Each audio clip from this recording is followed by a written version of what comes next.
réunion en vidéoconférence pour décider de la marche de l'Organisation des pays producteurs du pétrole. Le ministre Bruno Jean-Richard Ito a pris part à cette rencontre virtuelle de la 188e conférence de l'OPEP. Cette conférence est l'organe décisionnel qui rassemble les ministres du pétrole des pays membres de l'organisation, chargés entre autres de discuter des politiques pétrolières globales et décider sur la production du pétrole, les prix et autres questions pertinentes sur le marché du pétrole mondial. Par ailleurs, le ministre congolais des hydrocarbures a également participé à la 37e réunion ministérielle de l'OPEP et non-OPEP.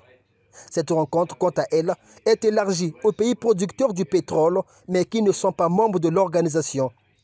L'OMON est quant à elle une plateforme essentielle pour renforcer la coopération entre les pays producteurs et assurer une approche coordonnée pour maintenir l'équilibre entre l'offre et la demande sur le marché de l'or noir. À cet effet, la réunion de l'OPEP+ a arrêté un certain nombre de décisions, comme par exemple prolonger le niveau global de production de pétrole brut pour les pays participants de l'OPEP et non-OPEP à partir du 1er janvier 2025, ce jusqu'au 31 décembre de la même année. Prolonger la période d'évaluation par les 3 sources indépendantes jusqu'à la fin de novembre 2025 afin qu'elles servent de référence pour les niveaux de production de 2026.